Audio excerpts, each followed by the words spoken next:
Thank you for coming. My name is Frank Harvey. I am the Dean of the Faculty of Arts and Social Sciences here at Dalhousie, and it is a genuine honor and a pleasure for me to welcome you to Dalhousie and to the 2019 Shaar Shalom lecture by Her Excellency, the Right Honorable Michaëlle Jean.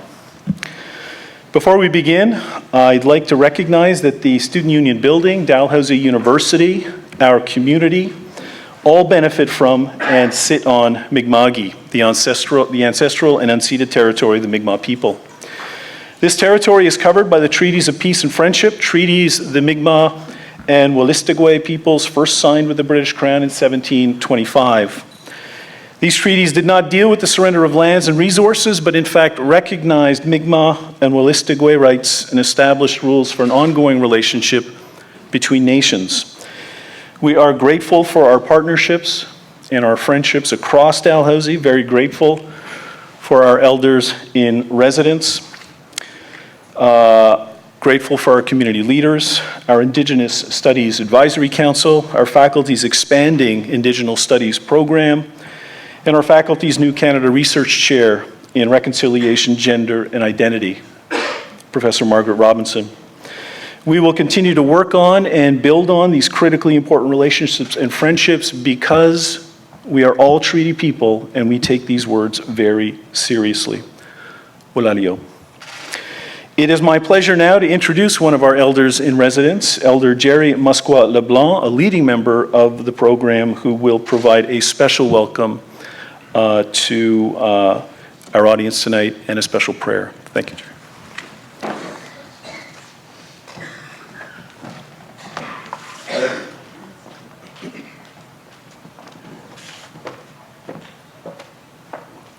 Thank you, Mr. Good evening. I would like to open the evening with a prayer. When I pray to my Creator. I'd like to invite you to pray with me, but speak to who it is you speak to when you say your prayers. While the words are different, I'm sure the sentiments are the same. So if I could ask any gentleman to remove their hats, please. Great Spirit and good Creator of all things, we honor you with this prayer. We are the descendants of the many peoples you so long ago chose to live in harmony on Turtle Island. We give thanks for allowing us all to gather here today. Good Creator, more than ever, we need your strength, guidance, and truth. Give us the ability to recognize and use the gifts and teachings you have provided. Help us pass the virtues of respect and sharing to others. We direct our attention to the life forces on Mother Earth.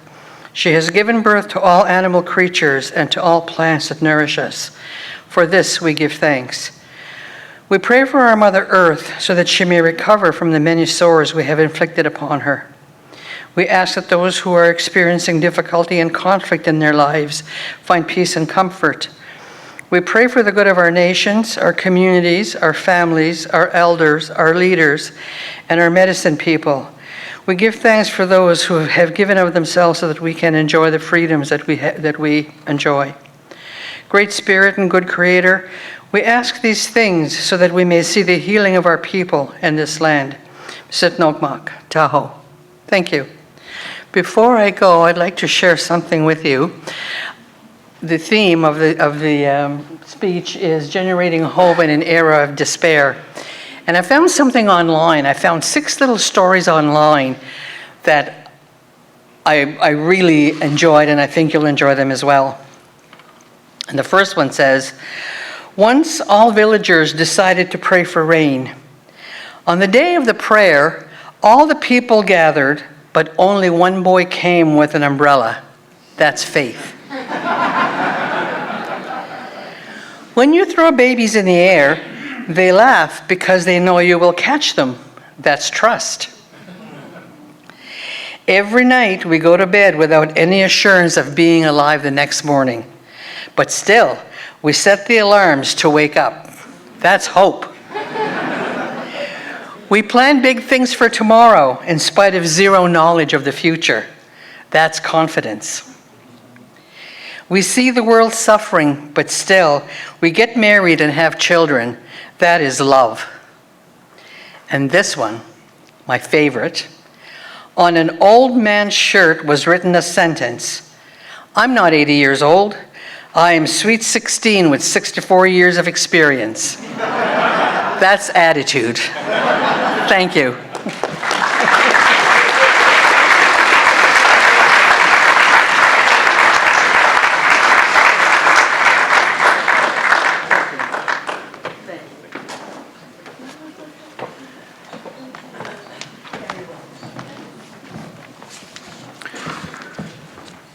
Thank you very much, Elder Jerry, and thank you as well for your ongoing contributions to Dalhousie, to Dalhousie's legacy. It has been an absolute pleasure to work with you over the last 4 years as Dean of the faculty. Thanks very much for coming tonight.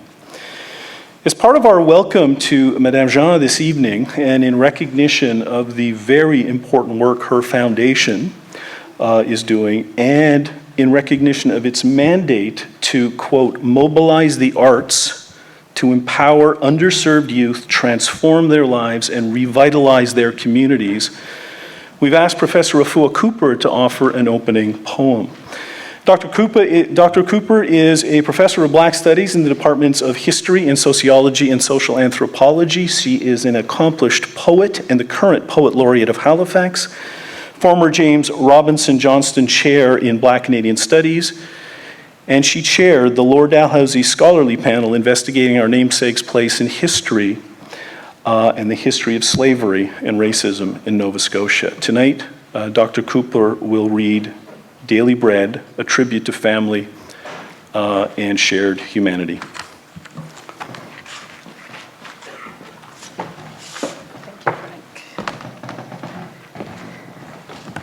Hello, everyone. Madame Jean, greetings. Thank you very much, Frank. The poem is called Daily Bread. Just a backstory. My grandfather, Neil Alexander Campbell, had 8 girls and 3 boys. And so I grew up with a lot of aunts. And they all looked the same. They all looked like my mother. And some of them had traveled to the United States and England before I was born, so I knew them later in life, and we always cried when we see each other because the family resemblance was so astounding. Now, geneticists tell us that we're 50th cousins, each of us on planet Earth, so someone in Mongolia is my 50th cousin. But I would say maybe 10th cousin. People from the Caribbean, we're probably 5th cousins. I'm from Jamaica. Someone from Cuba is probably my 3rd cousin. Madame Jean is probably my 3rd cousin too, from Haiti, because we all came through our ancestors, the Middle Passage, the transatlantic slave trade. So this meditation is about family and having hope in this era of despair. And we all have families and we all come from somewhere. But at the end of the day, really like they say in the scriptures, we are of one blood. My poems come from women talking about blood and telling me to listen because soon I too would experience the bleeding of my moon. And I listen and hear what women do when their menses are late and how they unseal their fate. Blue was not only good for whitening clothes on Monday, but also to bring on a woman's blood. Another capital remedy was carrot juice drunk plain. Women talking with ease as they blow hard on the coal to make it catch fire. As they drop the fish in the hot oil and the smell of snapper fish frying, as small children stone the tamarind fruit from the tree down a gully, and our mothers yell at us to stop stoning the tree because the tamarind's still green and will hurt our belly. My red whales come from the hot tar of Kingston streets, of men licking dominoes and Ludo on a Raytown evening, as they argue back and forth about what they would do to bring on black liberation. And boy, why must black people suffer so? Poems come riding on the waves of a Raytown beach, where we go swimming every Sunday morning, and we, the little ones, stay close to the shore while the big boys swim out far, far. And we catch, we're afraid because we think them going drown, but them big boys could really swim. St. Michael was not an angel, but our school overlooking the sea. Our neighbor was a stone castle of General Penitentiary. And as we walked to school every morning, we watched the prisoners in them white uniform sweep the street and plant flowers. And they encouraged us as we passed by to study our books and do well in school. St. Michael was also the All Angel Church where I sat every Sunday afternoon, comforted by rhythms of songs sung in Latin. Raytown was just beginning to lose its glitter, but the Myrtle Bank Hotel was still there, and cruise ships still docked in its harbor, and the tree-lined King Street was still majestic, Broad Avenue and Edwardian architecture. And people could walk down to the seaside and catch some cool breeze and dream and dream and dream. Dark earth poems emerge from our annual family gatherings in St. Thomas, the land of rebellion, the land of Paul Bogle, the land of Kumina, as my mother's sisters talk right into the night over fried fish and bami and coffee and sometimes shots of white rum, as they relate over and over again the flight of their father from Westmoreland, how he went to St. Thomas to look for work, how he came back and took the older children, how their mother died, how they wept, how it broke their hearts to leave Westmoreland. My grandfather's daughters, women of slender frame, women very dark of skin with beautiful Yoruba faces, that when I see an aunt I'd never seen before, I want to cry because she looked just like my own mother. And they weep when they see me. They said, "Child, your face is just like your grandfather's." And these women's eyes are coal black with secrets which they whisper to each other when they think the children are sleeping. And some of them smoke with the fire turning in their mouth. And one could hold her liquor better than any man. Another was a superb dancer whose husband fell in love with her at a party. And one, of course, was a devout Christian who had a personal encounter with Christ. And in St. Thomas, my cousins come from every side, and I see the blood flowing between us, tall and straight like our hero grandfather, ebony-skinned like our nomad ancestor, our hair thick and black and coarse like our Taino progenitor, eyes bright like 1,000 Benin sunrise. And they crown me their princess, a true daughter from their regal ancestry. But since I was a city girl, they take me to the river and we bathe and catch crayfish and we make up fire by the riverbank and we roast the fish. And later we go to Mango Bush and pick plenty number 11, plenty Julie, plenty East Indian, ooh. And in the midst of our playing or praying or feasting and our loving, these dark earth poems emerge from the bones and blood of our memory. Dark earth poems, dark earth poems, dark earth poems. Come listen, people, come listen to my rhymes. Thank you.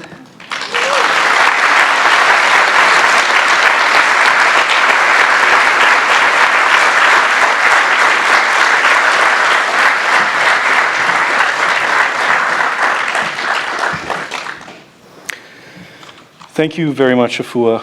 That was beautiful. And if I could just take a second to congratulate you again, Afua, on the recent launch of the Lord Dalhousie Committee's final report. It will set the standard, I think, for other institutions who decide to embark on the same journey and the same path. And I did notice that University Affairs had an article on the Lord Dalhousie report, and I think the point was, this is essentially the way institutions should embrace their legacies and histories and hopefully try to correct them. So thank you very much for that. The Shaar Shalom Lecture at Dalhousie University is a public lecture series that explores the broad themes of tolerance, multiculturalism, diversity, difference, and inclusion in Canada, the United States, and globally. The lecture is intended to highlight the shared interests of the Shaar Shalom Synagogue and Dalhousie University in advancing scholarly understanding and public discussion and debate of these important themes. These principles and values, tolerance, diversity, inclusion, become particularly pressing when the democratic institutions and leaders we typically rely on to defend and promote them are failing. When these pivotal countries and democratic institutions are led by individuals who celebrate and exploit racial tensions, intolerance, division, exclusion, nationalism, self-interest, and isolationism. That is why this lecture series and the arts, humanities, and social science faculties that sponsor them are so vital, so very important. And that is why we are so grateful to the anonymous donor and the Shaar Shalom Synagogue and the Shaar Shalom community for their partnership and their very generous support in sponsoring this lecture.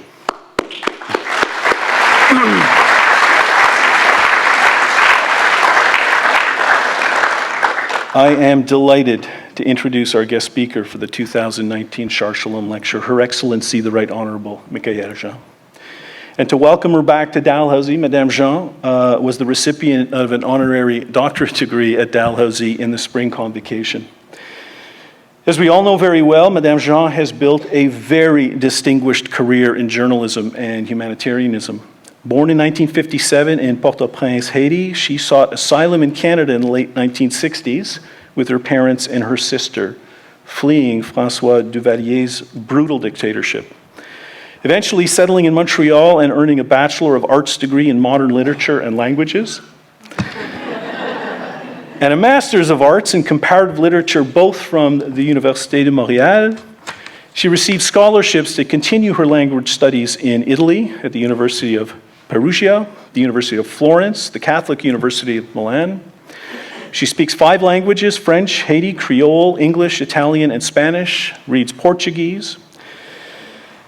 And Madame Jean became a noted activist in the Quebec feminist movement, and her work in the area of family violence contributed to the establishment of a vast network of emergency shelters and resources throughout Quebec and across Canada. She is also very well known as an award-winning journalist and was the first Black journalist in the CBC Radio Canada newsroom, and as a television presenter, she became a catalyst for the promotion of diversity, equity, and inclusion on screens across the country. During her tenure as Canada's 27th Governor-General from 2005 through 2010, Madame Jean made 40 state visits around the world and helped mobilize relief efforts for earthquake-devastated Haiti as Commander-in-Chief of the Canadian Forces. As Governor-General, Madame Jean adopted the motto, "Breaking down solitudes," and she adapted that for her coat of arms, a commitment that she continues to express throughout her tenure, primarily through her focus on youth, women, and Indigenous peoples. In her own words, to serve, connect, and unite, such is the thread of my life. If only more of those who have accepted the responsibility of serving in public life embraced and lived up to those ideals, those values, and those principles. But her international humanitarian work did not end with her term in office. Together with her husband, Jean-Daniel Lafond, who's here with us this evening as well, she established the Michaëlle Jean Foundation to mobilize the arts to empower youth, transform their lives, and revitalize their communities. And among the areas in which those contributions have been made, the foundation focuses on integrating refugees, challenging exclusion, enhancing justice, fighting hunger, empowering Black communities, curbing homelessness, advancing health research, and igniting social innovation. Over the last 5 years, more than 200,000 Canadians and over 200 communities have been involved in the foundation's programming. She has also served as Special Envoy of the United Nations for Haiti, Chancellor of the University of Ottawa, and recently completed a 4-year term as Secretary General of La Francophonie. Here's a small sampling of additional awards and official titles bestowed on Madame Jean. Member of the Queen's Privy Council for Canada, Companion of the Order of Canada, Commander of the Order of Military Merit, and the UN's Development Fund for Women Award. She holds honorary degrees from nearly 20 universities in Canada, the United States, Italy, France, and Cameroon. And of course, we are so proud that we honored Madame Jean at Dalhousie in recognition of her legacy of public service, her strength of character, her work in breaking down barriers for vulnerable Canadians, and her commitment to diverse representation in all areas of public life. On behalf of Dalhousie University, the Faculty of Arts and Social Sciences, and the Shaar Shalom Synagogue and community, it is a distinct honor and privilege to thank you for your many important contributions, for capturing the essence of the principles and the values and the goals and the aspirations underpinning this public lecture series. Tonight's topic, Shared Humanity, Generating Hope in an Era of Despair. Madame Jean, welcome to Dalhousie. Thank you for coming.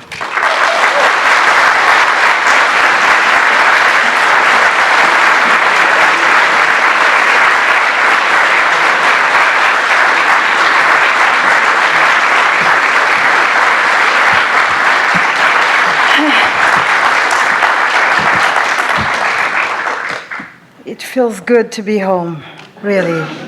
This is how I feel. Honorable Tony Ince, Mr. Consul General Kevin Skillen, Honorable Dr. Mayanne Francis, Honorable Myra Freeman, Mr. Freeman, Ms. Alexa McDonough, Rabbi David Ellis, Rabbi Gary Carlin, Ms.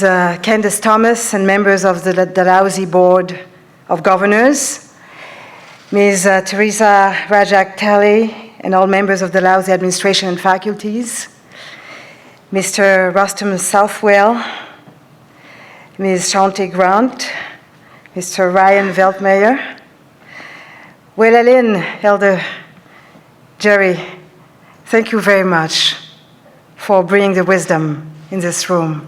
Thank you.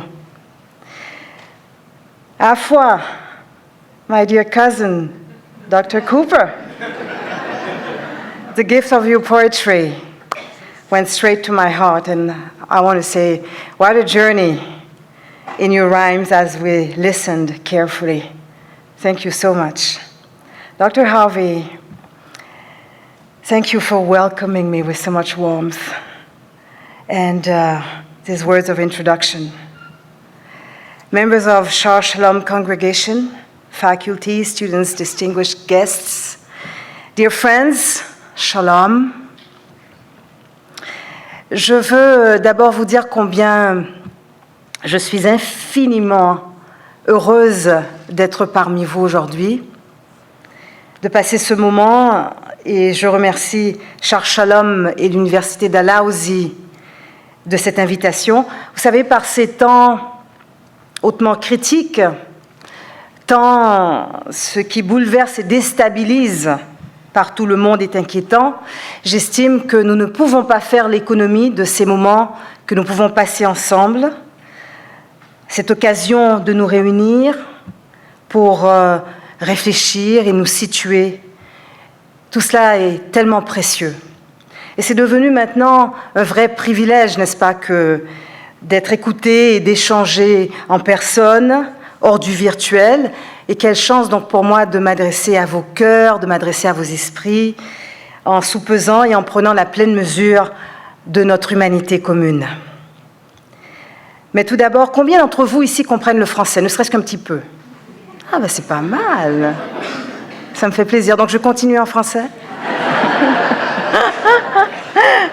How many of you can understand, let's say, a language, any language other than English? Très bien. Marvelous. I believe language is wealth. A capacity to interact with people in other languages puts us in a better position to understand other worldviews, other cultures from within. It enriches our lives as it enables meeting others halfway across the bridge of difference.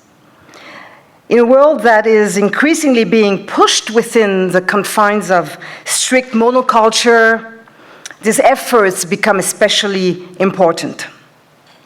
Holding on to diversity and difference in the midst of intense pressures towards conformity and uniformity is, may I say, an act of creative resistance. And I feel blessed to be able to do so in 5 languages. One of them being English. I'll be delivering this address in words you are comfortable with.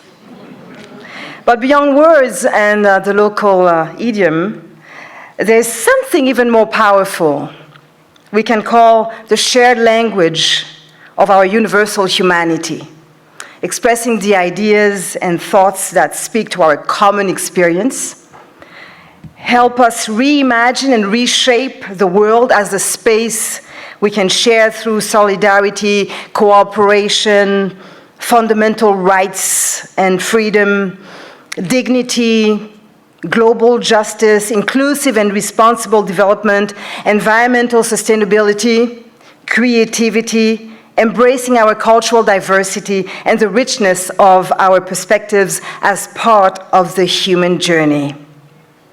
Tonight is an attempt to forge that common language. In these highly critical times, faced with such disturbing and destabilizing dynamics everywhere, I believe every opportunity we have to come together, like we're doing tonight, think and reposition ourselves is inestimably precious. It has now become a very rare privilege to be heard and to discuss as real people face to face, rather than behind screens, hasn't it? And I feel very fortunate to be able to address you, to address your hearts and minds, and be allowed to take in the full measure of our shared humanity. And since memory is the most precious asset, let me start by acknowledging this land before we take a look at the state of the world, get our bearings, and attempt to outline a vision of our common future. October is Mi'kmaq History Month in Nova Scotia.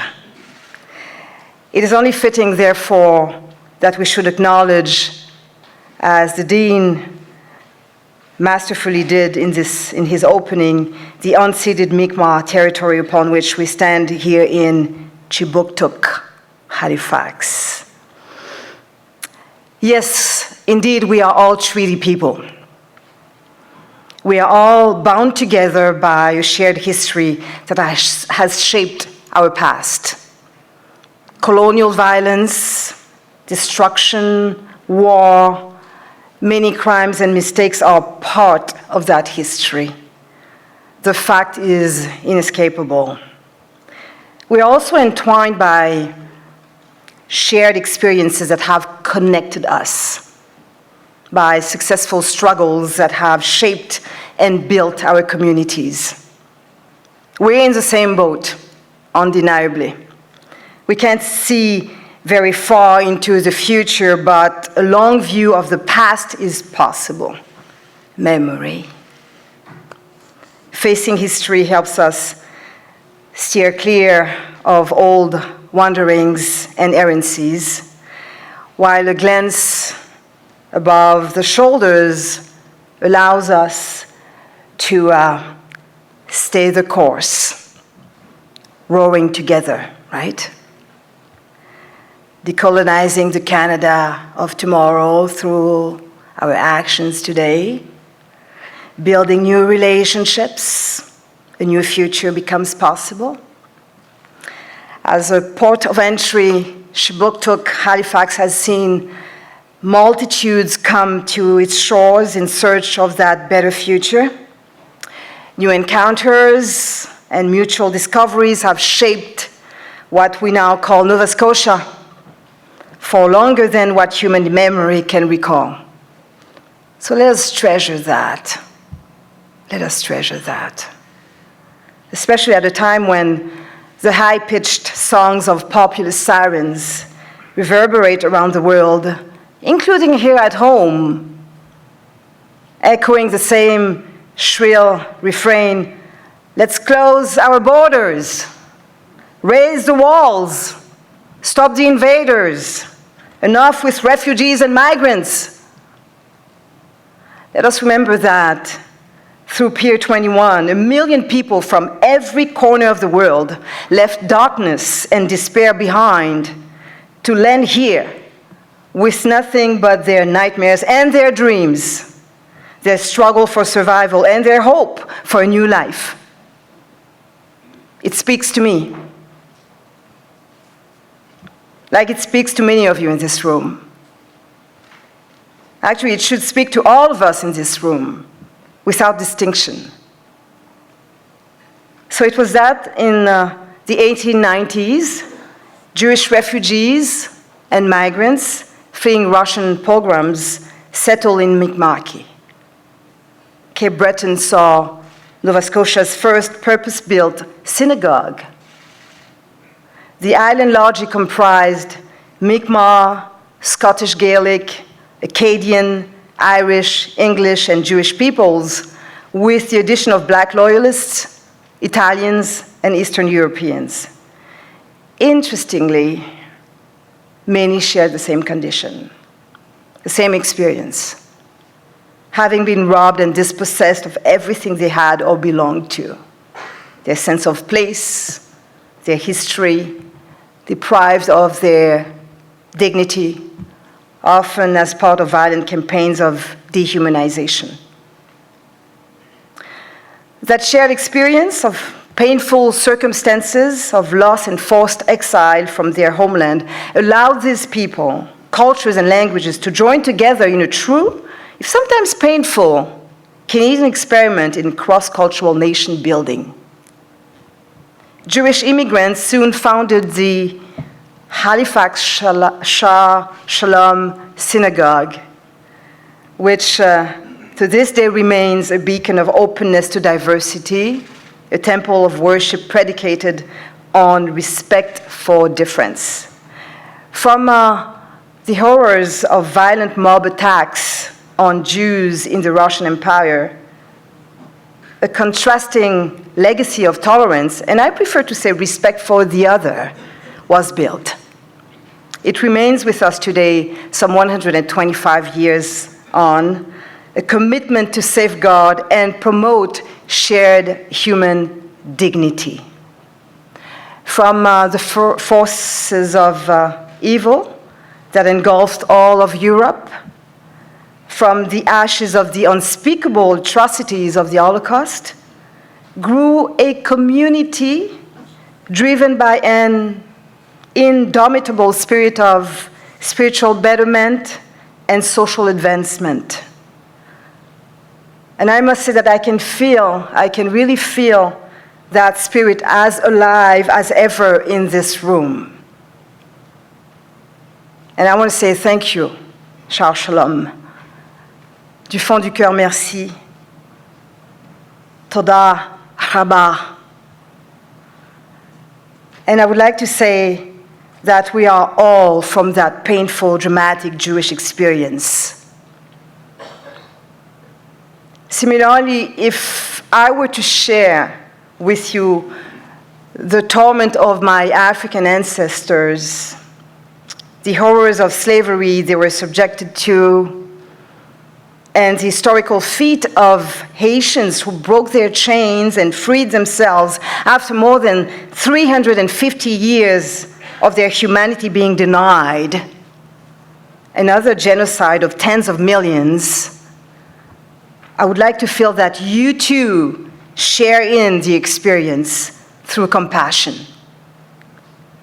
I would like to hear you say, we are all of African descent, which is true historically and genetically. We are all of African descent. Hear that you too can identify with this piece of history.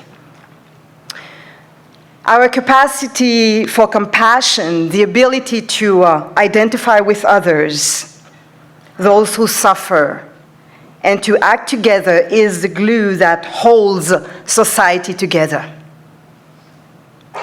Given the smallest chance, that capacity, that compassion will always overcome bigotry and narrowness of mind.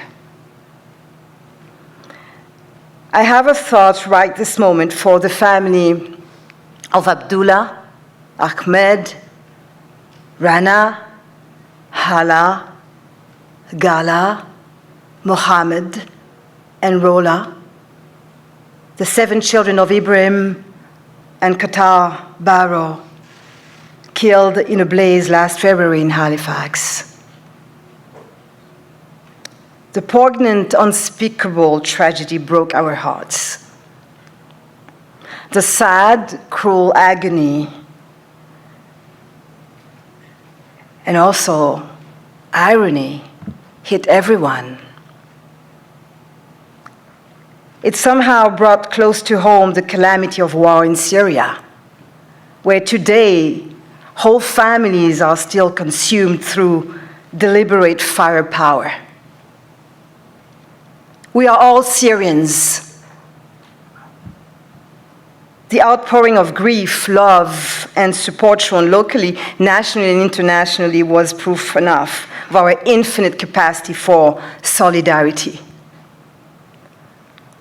Open hearts will always win out in the end, given the smallest of opportunities. This I believe.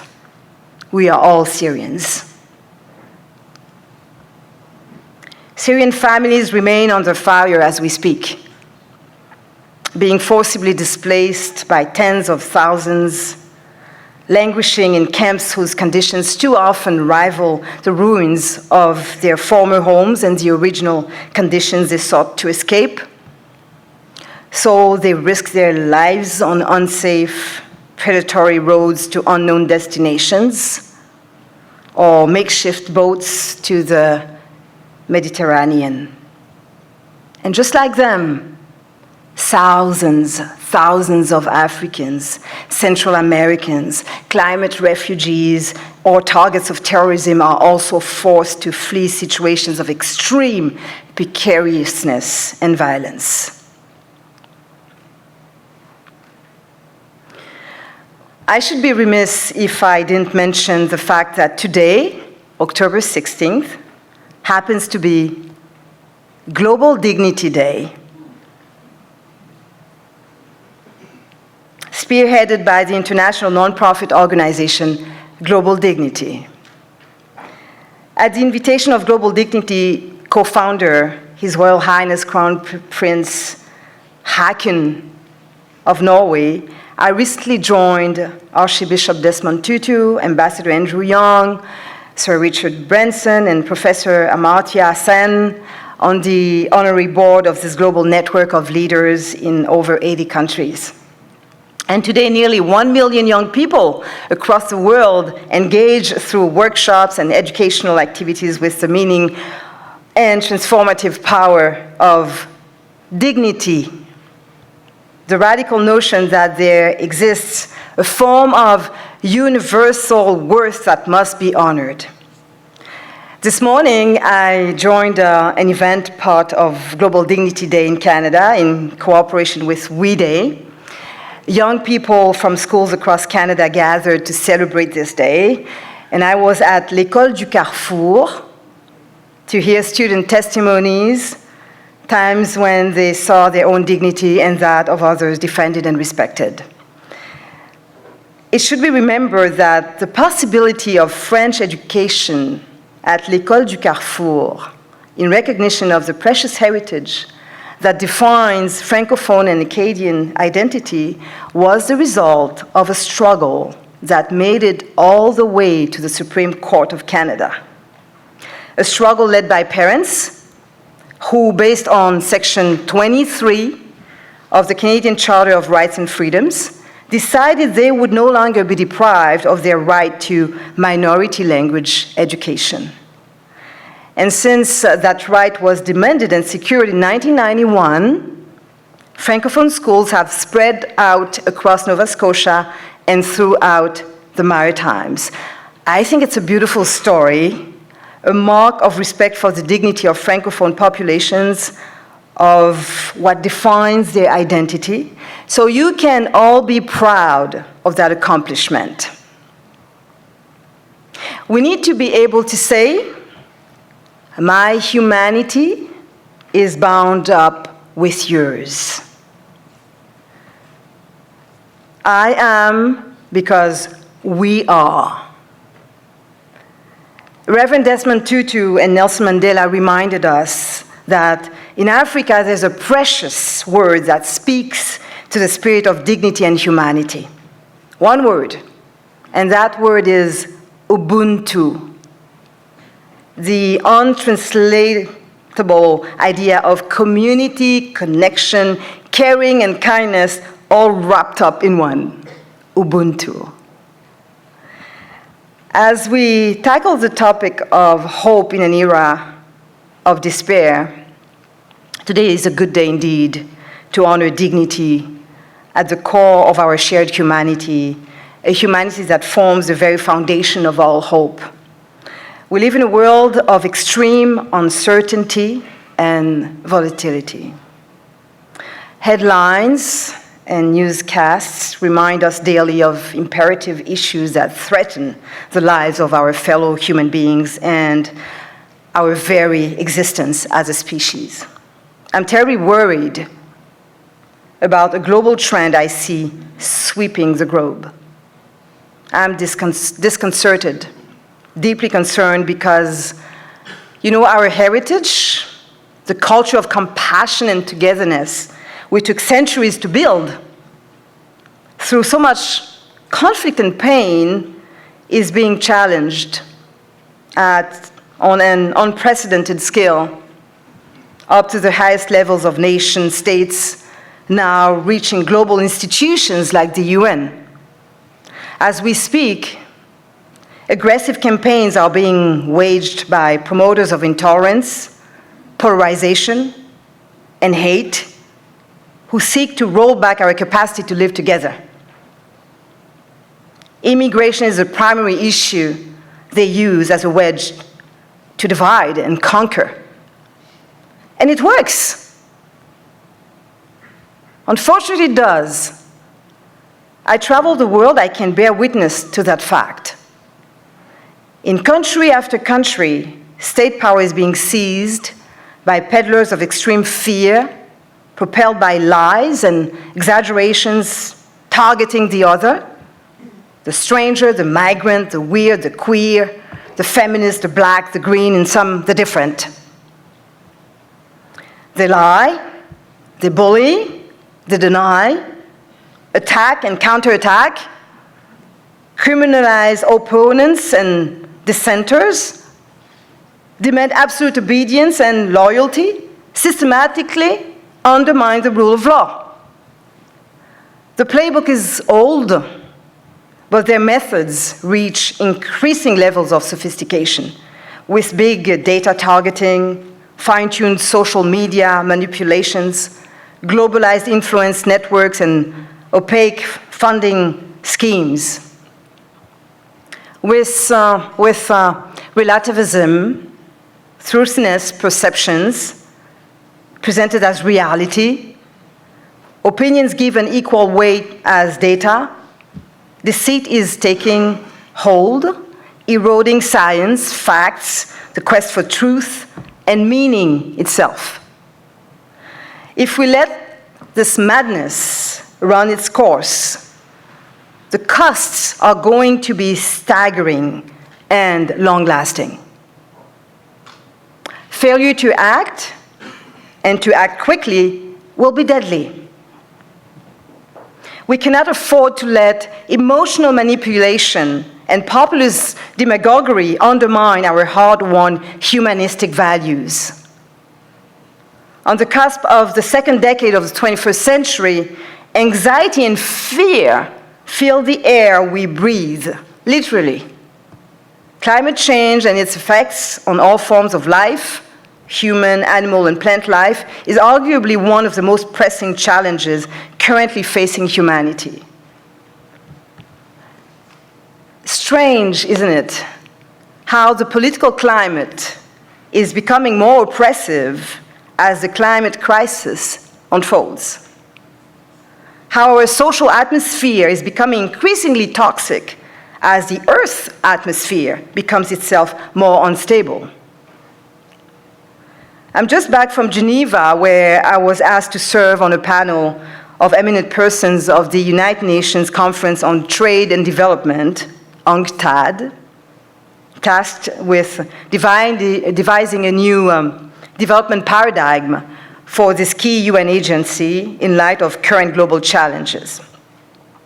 Food insecurity, environmental degradation, the erosion of multilateralism, rising anti-globalization sentiment, global political uncertainties and economic fragility, with their attendant risks to human security, including migration, terrorism, and nuclear proliferation, are among the most daunting challenges we have to face in short order, very short order.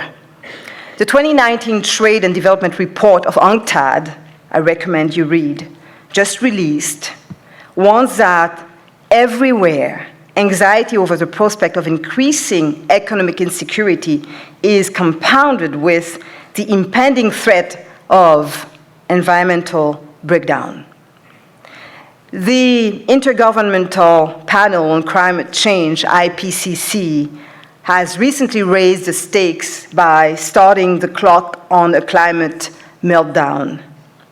But a shortening time horizon is just part of a growing recognition of a wider and deeper ecological crisis.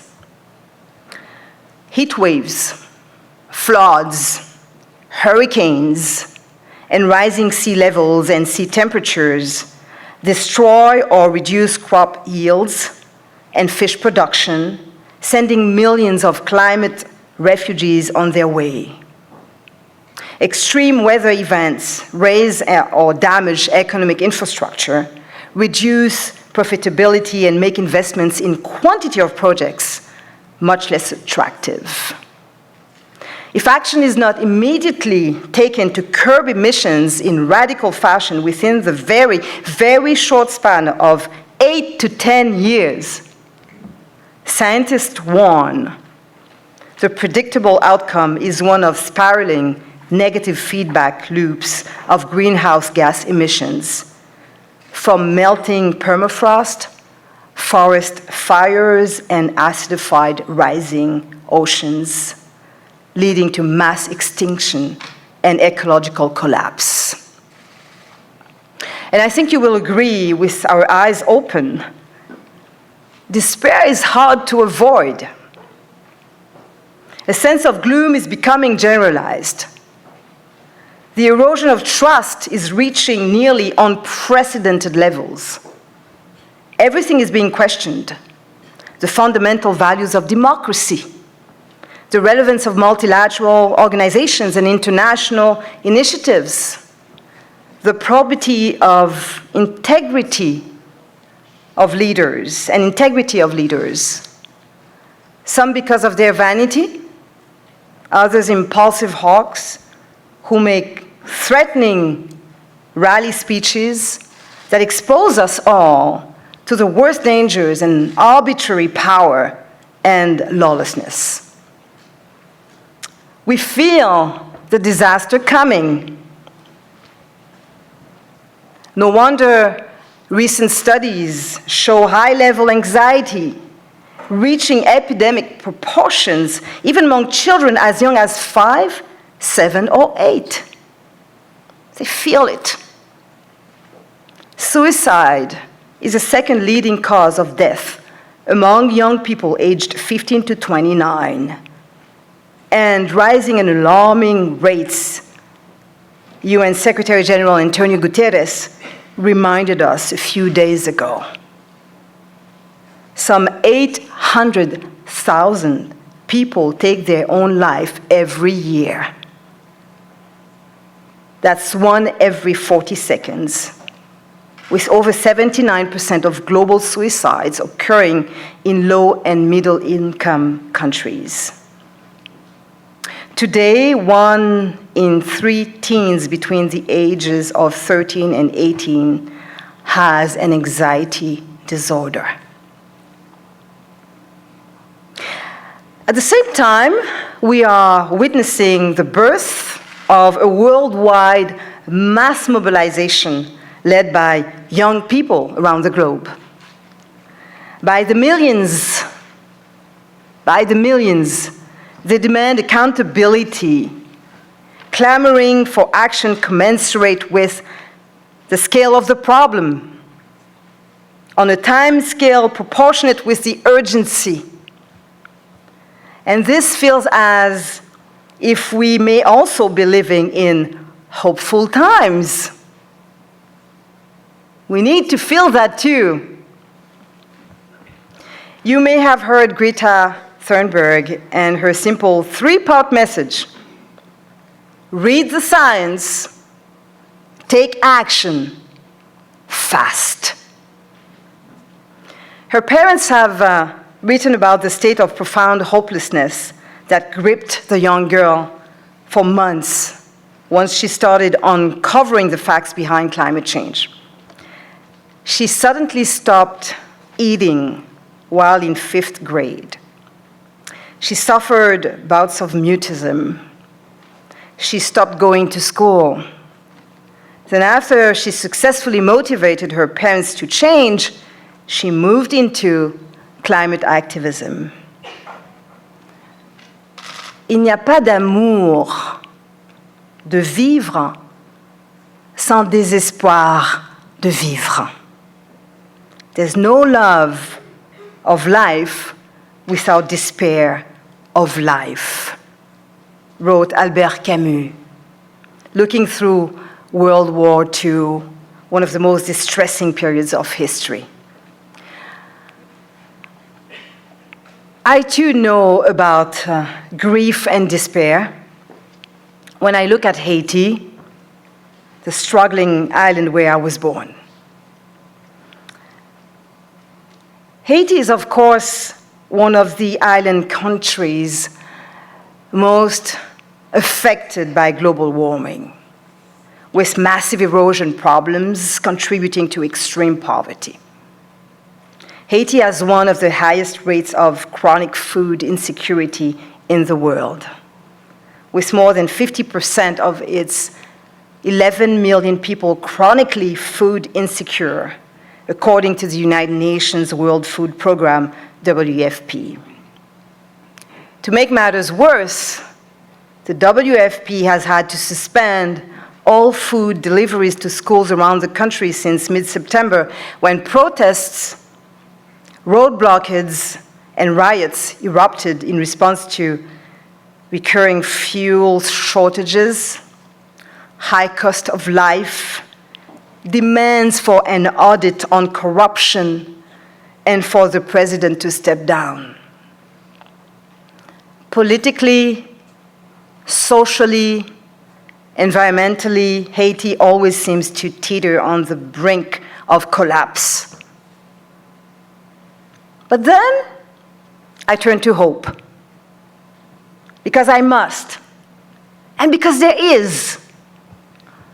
I turned to hope on my last trip to Haiti this September, just as the latest wave of unrest swept the country. Never mind, I had to go. Little known is the fact that there remains in Haiti some green treasures that we must enthusiastically protect and regenerate. Such troves of wilderness harbor everything needed to unwind the spiral of misery. I was there to support the very hard work of women and men who can only be described as daring collective entrepreneurs. In this country where all kinds of miseries seem to aggregate, under constant crisis and challenges, you should see these peasant populations in rural regions, building cooperatives and associations, their own structures of development at the cost of considerable effort. You should see them at work. You should see them proudly engage in growing, harvesting, fermenting, drying, sorting, and selling some of the best premium cocoa and coffee in the world. They take huge risks, investing everything they have, despite hurricanes and natural disasters, political crisis. With hope and companion, I should say with hope as a companion, they aim for success.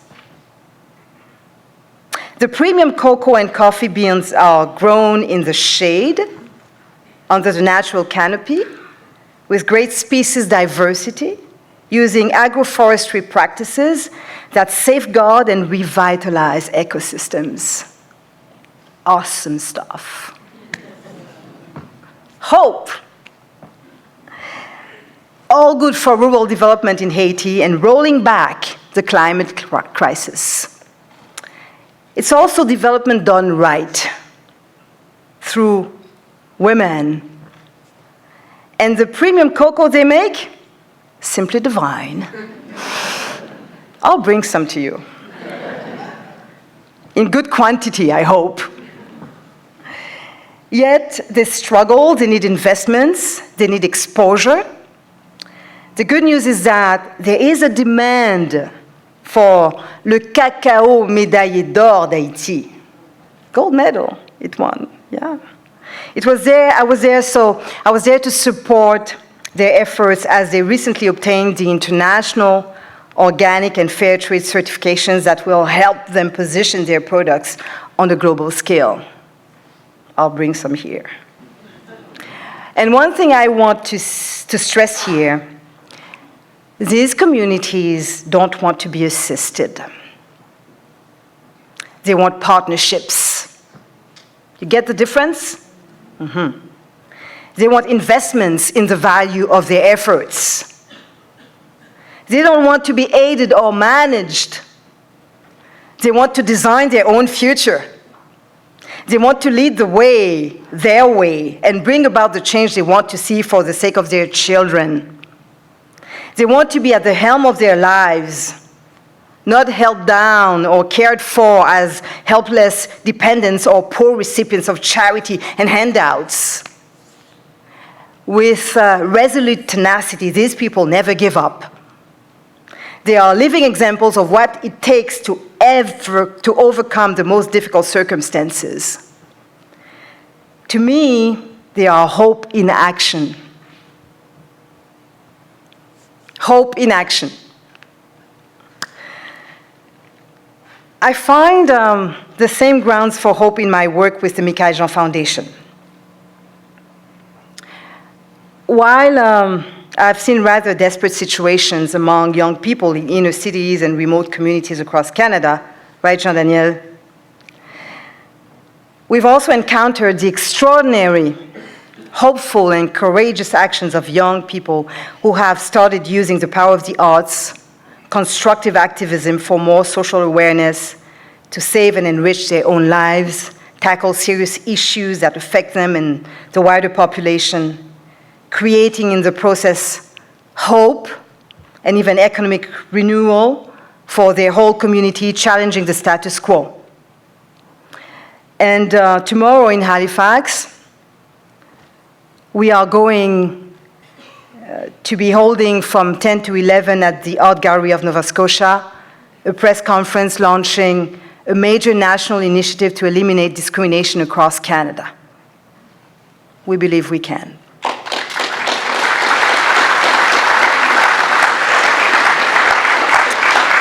So, it's a wonderful journey, part of the United Nations International Decade for People of African Descent, and on the International Day for the Elimination of Racial Discrimination on March 21st of this year.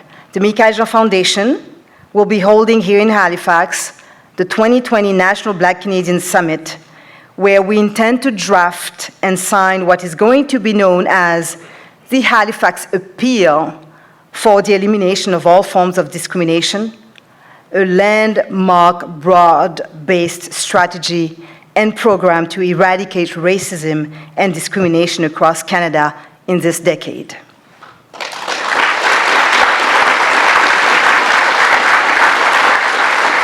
So we're doing that because we believe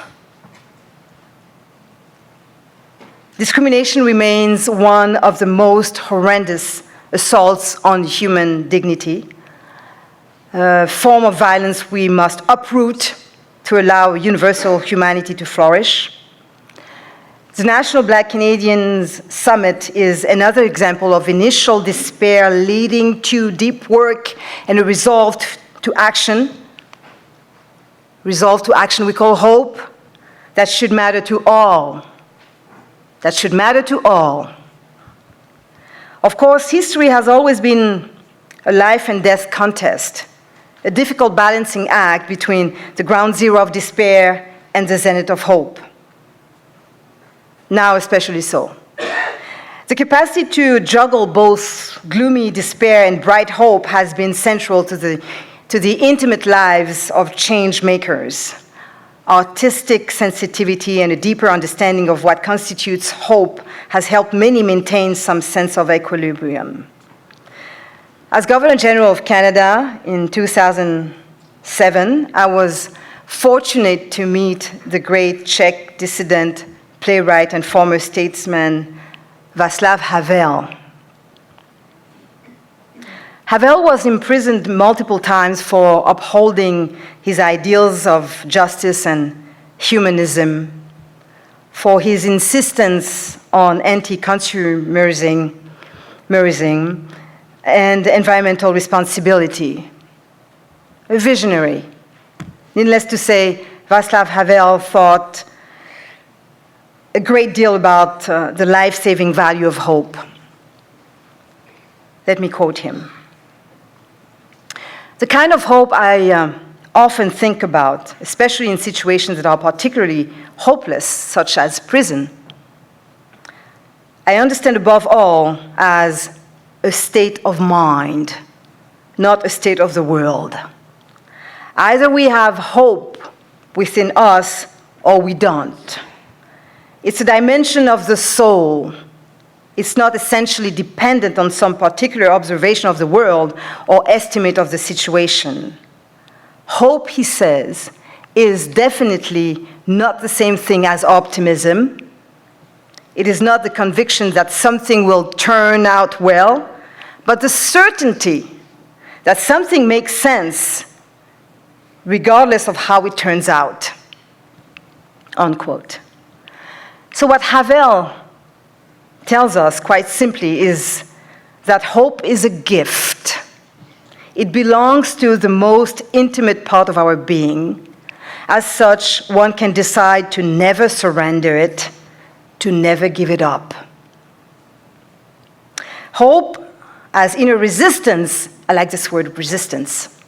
Hope as inner resistance to the current state of affairs forms the basis of a commitment to play an active role in an ever-changing world. Hope is the driver for action. As such, hope embraces the unknown, the mysterious, because we never know. As Afro-American author James Baldwin famously wrote, "Not everything that is faced can be changed, but nothing can be changed until it is faced." Now more than ever, we need a vision of society based on the common good, on our shared destiny as humans, around a commitment to safeguard the global commons, the oceans, the land, the remaining forest, and the wilderness, the Arctic, the Earth, atmosphere. That must now include a commitment to keeping a healthy atmosphere of dialogue and a sane climate where disagreement is possible and debate desirable. If we are to believe the science, and I think we should, we will make or break our chances at keeping what we call civilization in this decade. This means nothing will happen without this generation, the student generation in this room. How many students are in this room? Yes, your generation.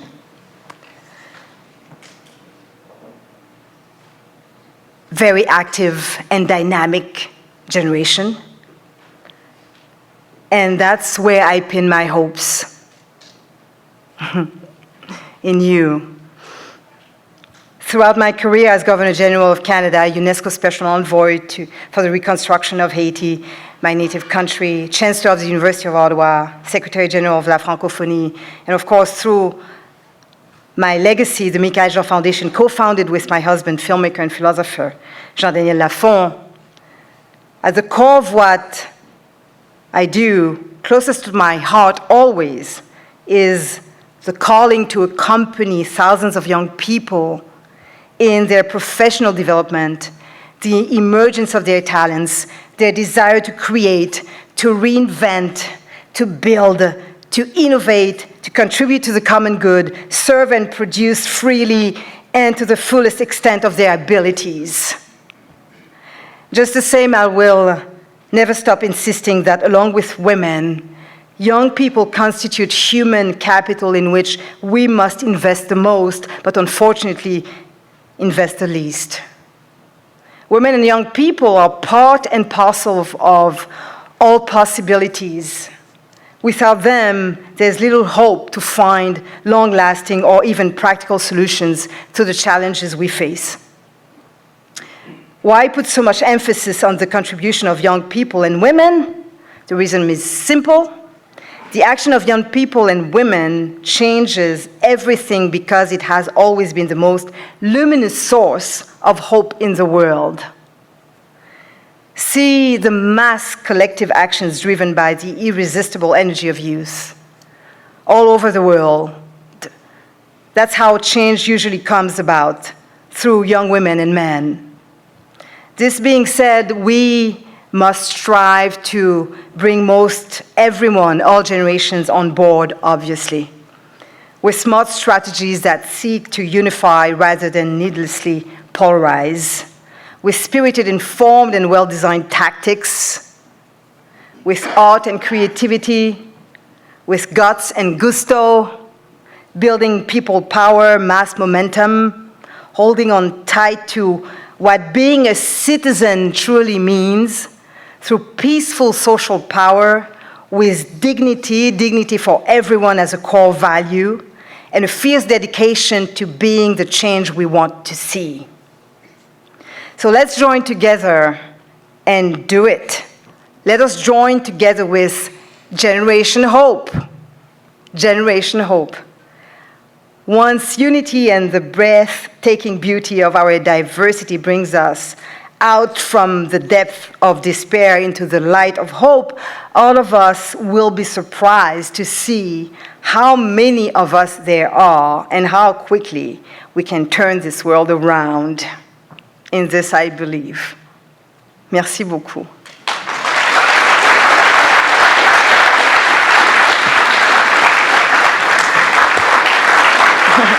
Merci beaucoup. Merci beaucoup. Merci. Merci beaucoup.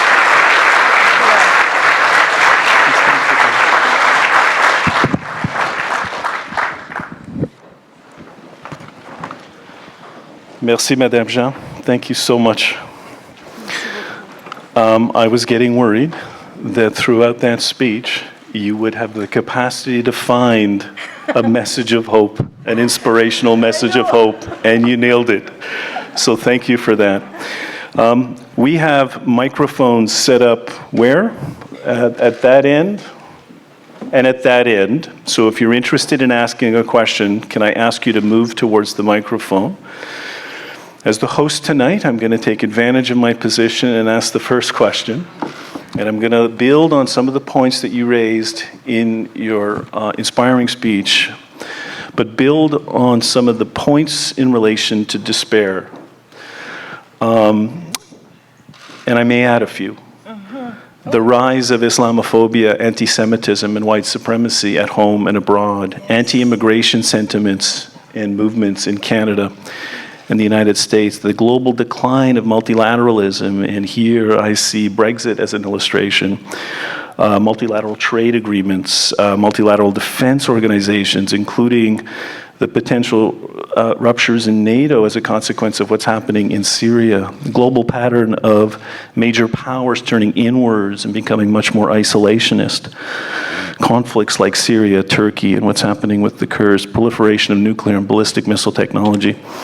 And you added a few additional points. My question to you, Madame Jean, is it becoming more difficult to find those gifts of hope, those droplets of hope in this ocean of despair?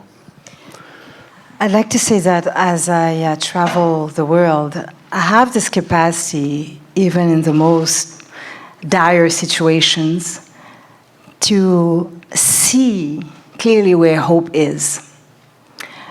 Hope is in the best of what people actually are able to gather, invent, carry out with so much energy, ingenuity. I see that in populations. I see that in their aspirations. I see it in sometimes the risks that they are taking. I see that in young people. I travel in countries where 70% of the population is under 25 or under 30. So some people may see this as a challenge, a huge challenge, but it's also a blessing because these young people are more than ever very connected. They speak loud and clear. They are courageous. They have so much imagination.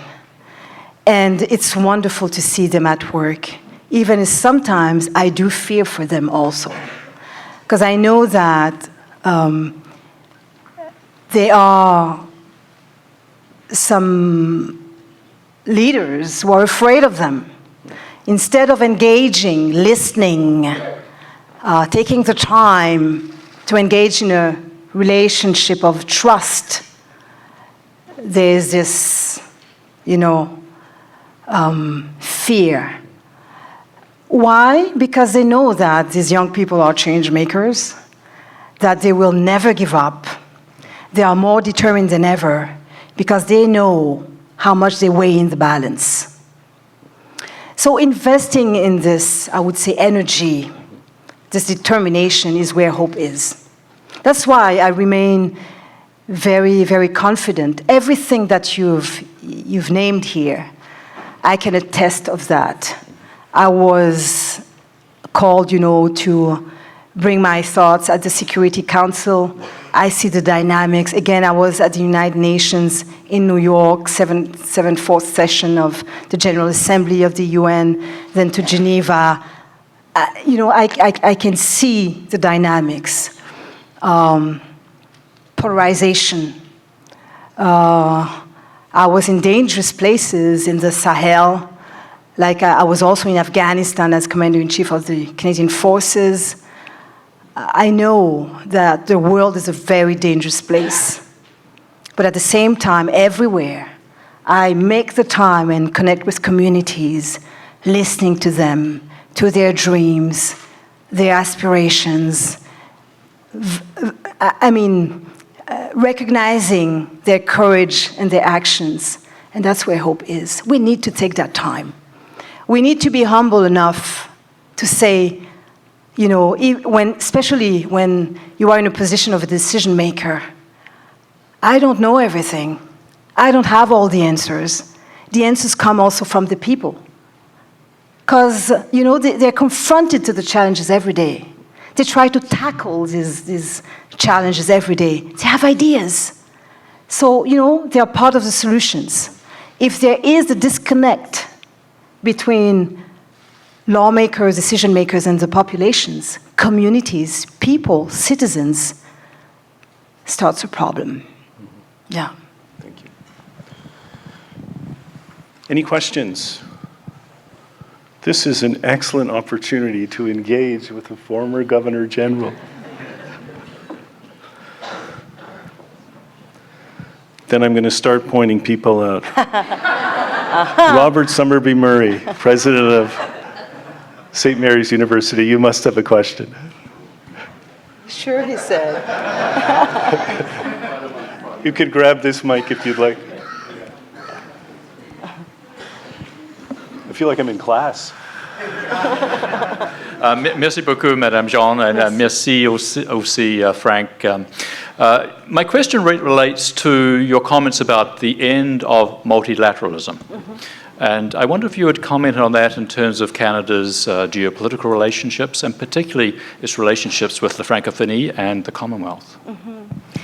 I think that it's a fact, and the Secretary General of the United Nations reminds us of it every day. If you follow his words, even on Twitter, social media, there's an erosion of trust in multilateralism, and at the same time, there's an erosion of means for the United Nations to carry on its programs. It's worrisome because as we're seeing this important, organization bringing 194 countries, states together, trying to engage states together in order to actually tackle these major issues that we are confronted to. We are living in a time of total uncertainties. We are living in a time where polarization is before our eyes happening. And I must say that I wished we Canadians in our country would come forward even with more, I would say, Enthusiasm. more than enthusiasm, certainty that we can make a difference. I hear a lot of people around the world saying,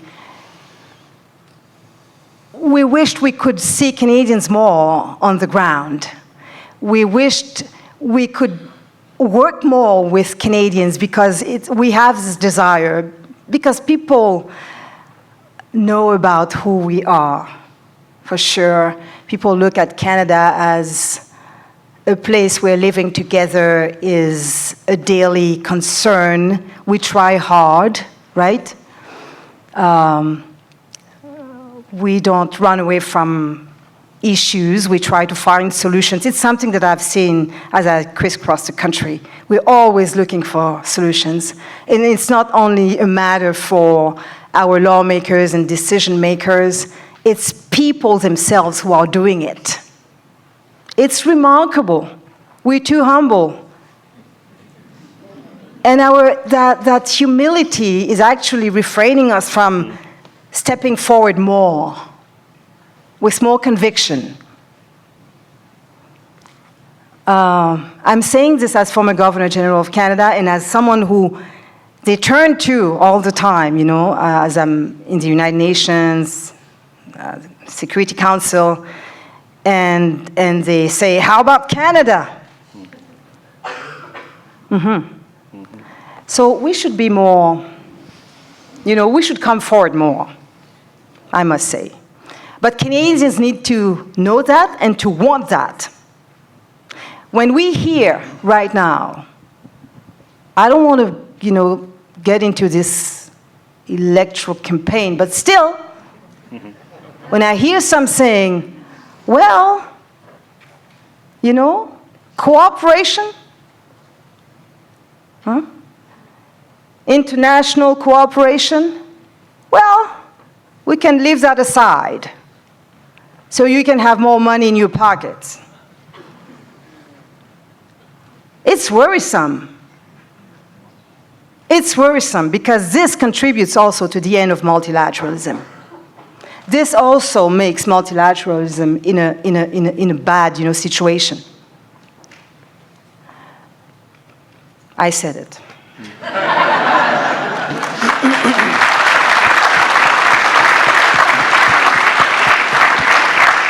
And no country can do it alone. No country can do it alone. The answer, the solutions come from this will, this desire of coming all together.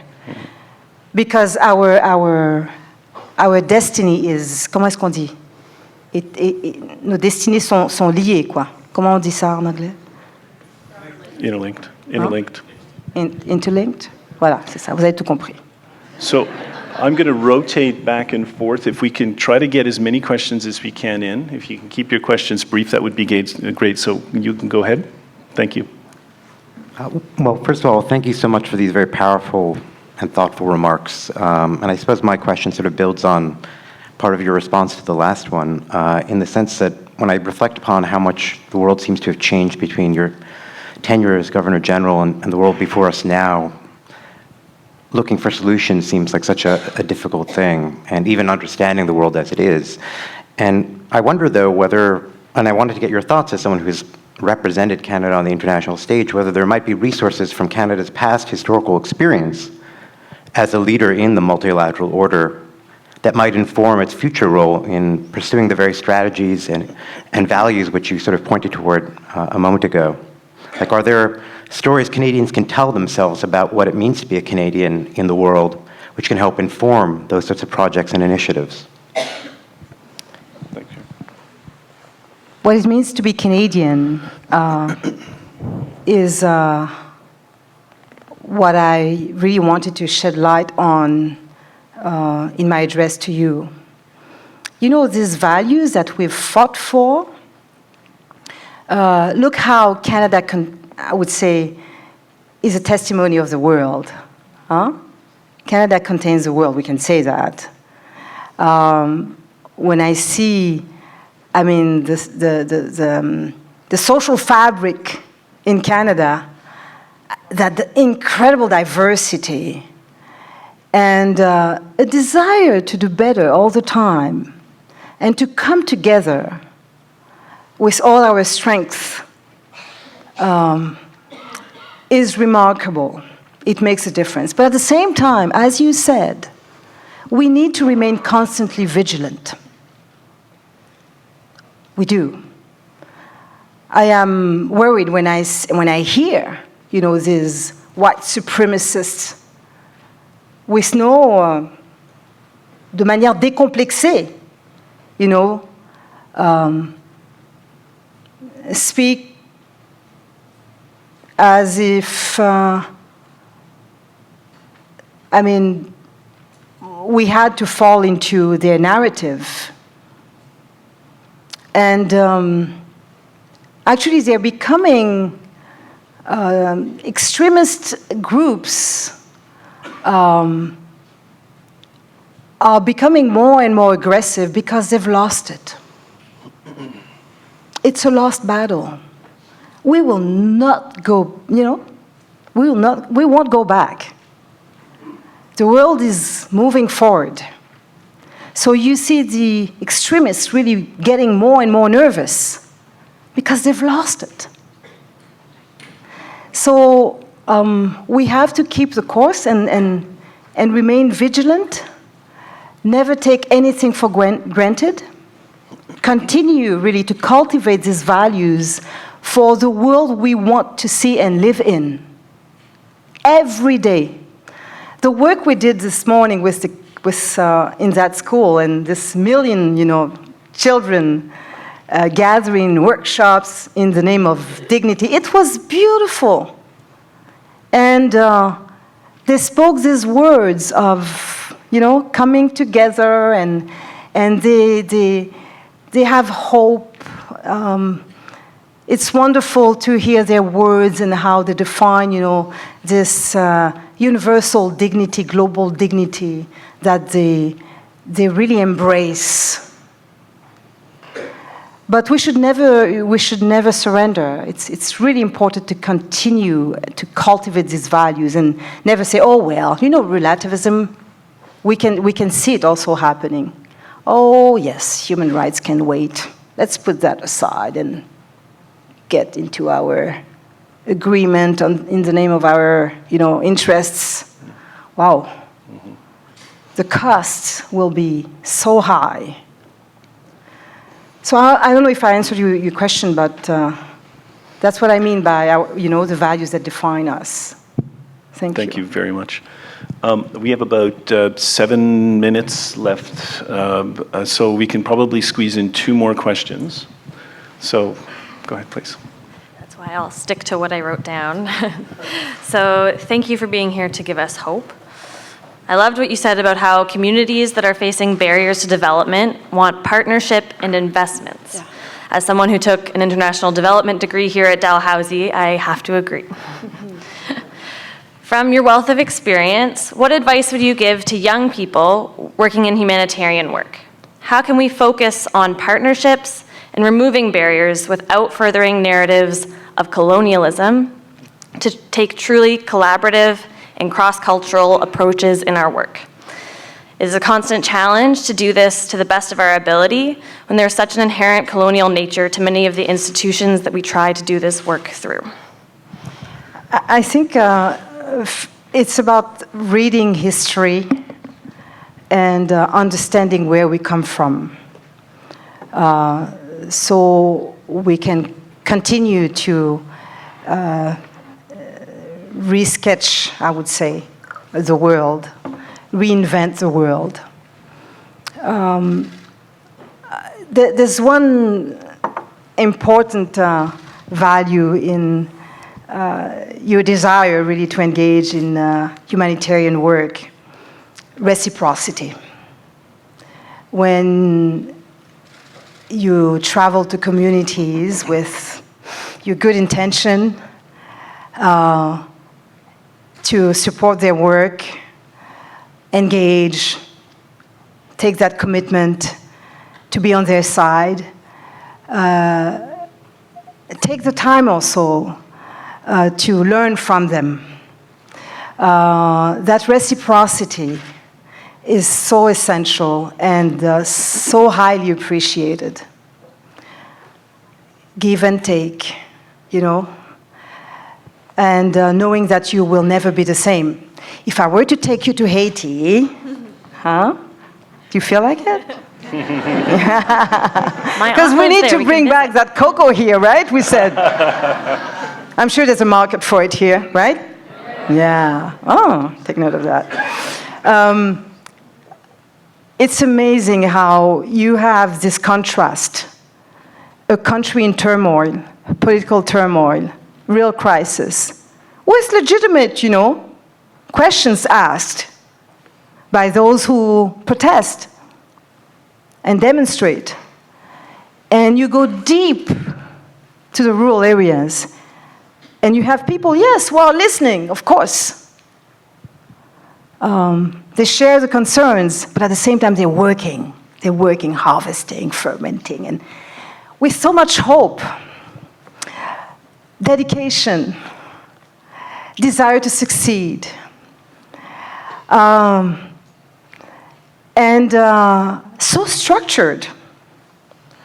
You have these peasants talking about traceability, certification, labels, and they master what they're doing.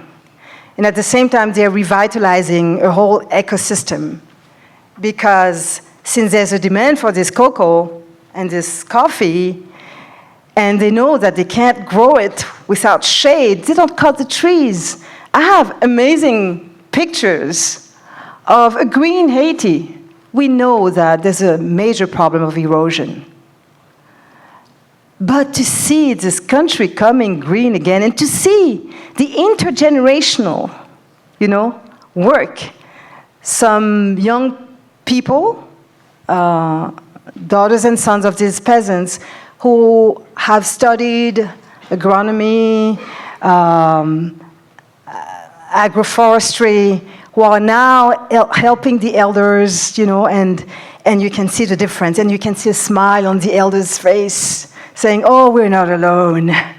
Because their fear is always that there will not be, a next generation to do this work. And they have a good understanding of the balance that it takes, to revitalize, the natural ecosystem. It fills me with hope. And my decision is really to, in all ways possible, to always be closer to the communities here in Canada and also in my native land and around the world. People matter. Thank you. Thank you very much. We're going to take one last very quick question, and then we'll call it. So I just wanted to sincerely thank you for your thoughtful comments and to bringing to the light.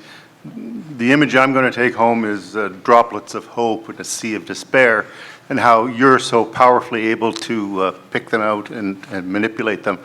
But and I don't think you have time to address this question, a microcosm of this whole issue of hope in an era of despair comes to mind in Hong Kong. So if you could have a comment on that. Again, what are we seeing in the streets of Hong Kong? What are we seeing? What are we seeing? Young people. Young people who are defying, the system and saying, we want a change in the name of democracy, shared values, shared humanity, freedom, rights. And I admire their courage, because they know that they're taking a huge risk. They don't know how, what could suddenly happen and probably break them. Hopefully it will not happen this way. Life and good reason will triumph. But it's important for them to feel that they are not alone. And they know that, their words resonate. That's why they continue the fight. It's happening around the world right now. In New York, I had this wonderful conversation with a young African man from Niger, on the border, close to Nigeria, but Niger. And he was telling me about his journey, his amazing experience with his classmates, university students, who have actually founded a university. It's very unique. And it's called the African University for Development, l'Université africaine pour le développement. Their own initiative. They started with no place and taking a room here and there and begging for space, and finally they have a campus. So you have young people who are really gathering their efforts, thoughts, strengths in the name of the right for quality education, freedom, rights, democracy, and respect, dignity. I witnessed myself how some actually did that, and to the ultimate sacrifice of their lives. And how as one falls, 10 more come again with the same, I would say, words of hope and requests for justice. We're blessed, in a way, to be able to witness that. Yeah. Thank you very much, Madame Shaar.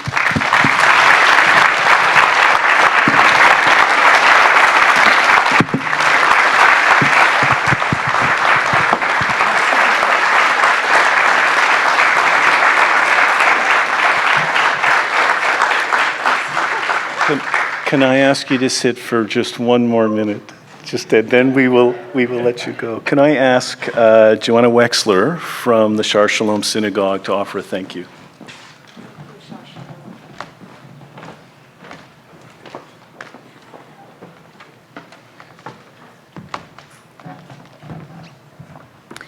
My name is Joanna Mirsky Wexler, and tonight I join you to bring thanks from the Shaar Shalom Synagogue. Madame Jean, on behalf of our congregation, the Dalhousie Faculty of Arts and Sciences, and everyone in the audience tonight, I want to thank you for your passionate words. We are truly so much to think about tonight, these powerful, hopeful messages. So, du fond de ma cœur, merci. Thank you.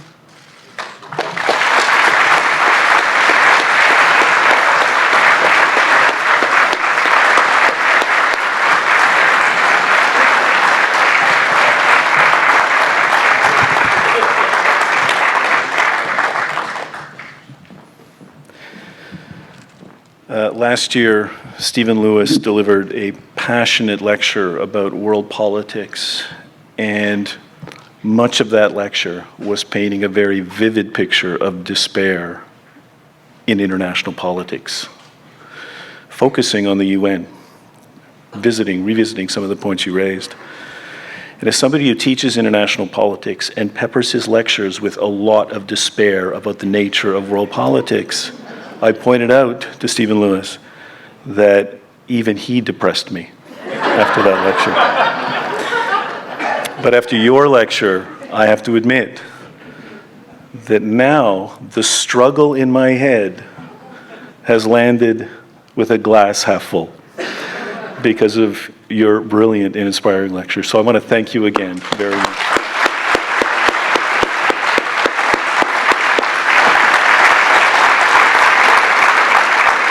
I'm going to use you for just one more minute. You know, at the end of movies, when the credits start coming down, that's when everybody gets up. And I know that if Madame Jean left, everybody would get up. But those credits are really important. And I want to take a few minutes, and when I call your name, if you could just stand up so we can thank you at the end of this list. I want to just take a few minutes to thank some people. I want to thank Emily Snooks, our Faculty Development Officer. I want to thank Janet Dyson, our Faculty's Alumni and Donor Engagement Officer. If you could stay standing just for a few minutes. Genevieve McIntyre, our Faculty's Recruitment and Communications Officer. They do such a great job taking the lead on so many aspects of promotion and logistics and alumni outreach. So I want to thank you. Lauren Amiot, Meeting and Event Manager for the DSU. If you're here, please stand up. Sheila Blair-Reed, the Assistant VP, Alumni and External Engagement, great partner in a lot of these events. Lori Ward, Jen Pierce, Barrett Hooper, and the entire Alumni Engagement team, and Nick Pierce, the photographer who comes to every one of these events and does such a brilliant job. Thank you all very much. And a final thank you to all of you for coming out tonight. Thank you. Have a safe drive home and stay tuned for other events from the Faculty of Arts and Social Sciences. Thank you so much.